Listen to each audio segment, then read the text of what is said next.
Bismillahirrahmanirrahim. Assalamualaikum warahmatullahi wabarakatuh. Bertemu kembali dengan Ibu Rizka pada mata pelajaran prakarya.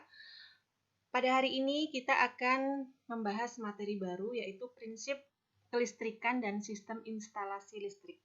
Yang pertama, part 1.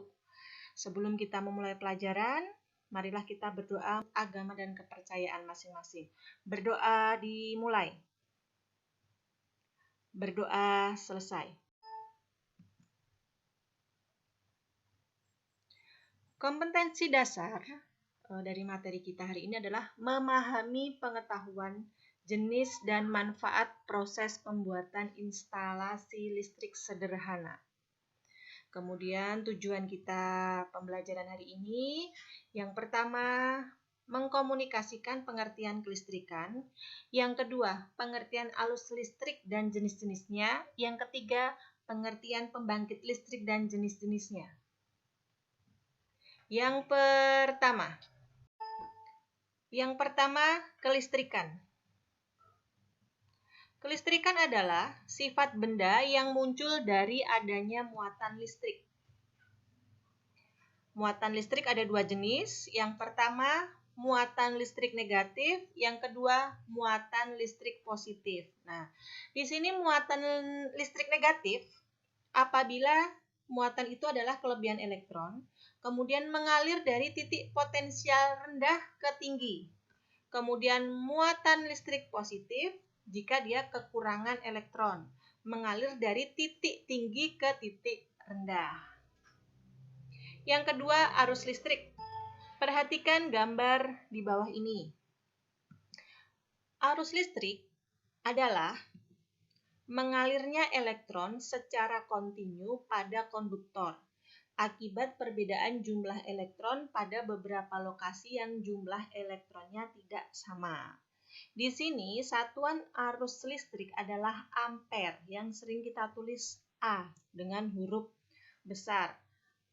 Jenis arus listrik ada dua. Yang pertama, kalian sangat mengenal ada DC dan AC. Nah, yang pertama, listrik DC itu adalah listrik arus searah, di mana arus listriknya arahnya tetap. Listrik arus bolak-balik yang kalian ketahui AC ya, itu listriknya besar, kemudian arahnya selalu berubah-ubah. Yang ketiga, pembangkit listrik.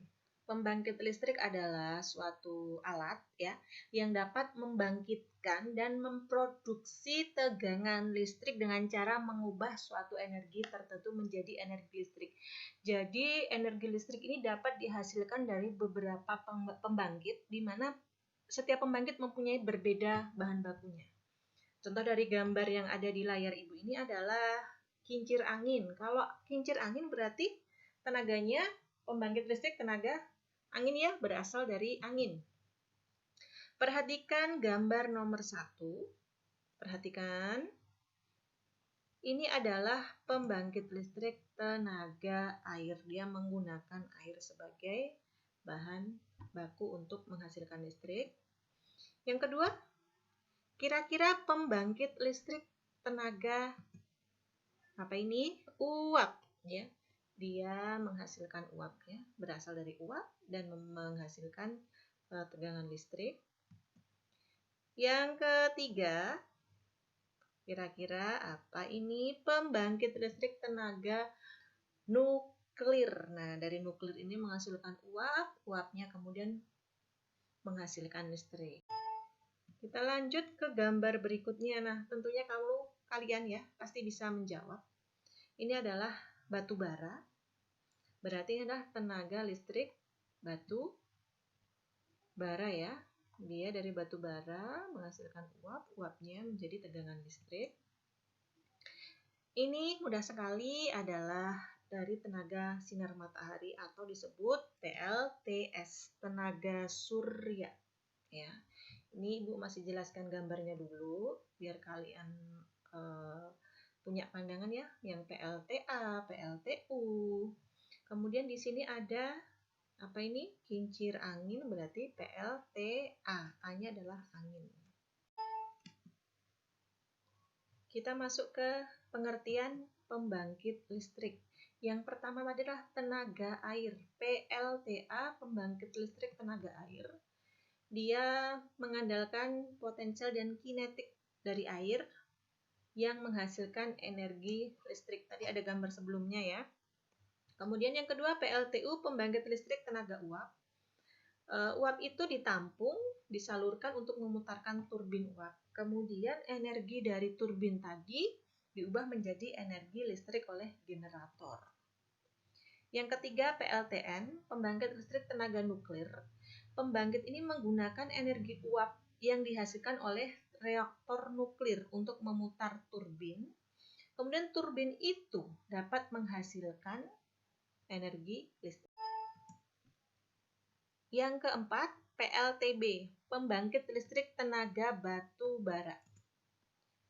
Batu bara tentunya dia menggunakan batu bara ya untuk menghasilkan uap. Kemudian uap itu menggerakkan turbin, kemudian bisa mengubah menjadi energi listrik.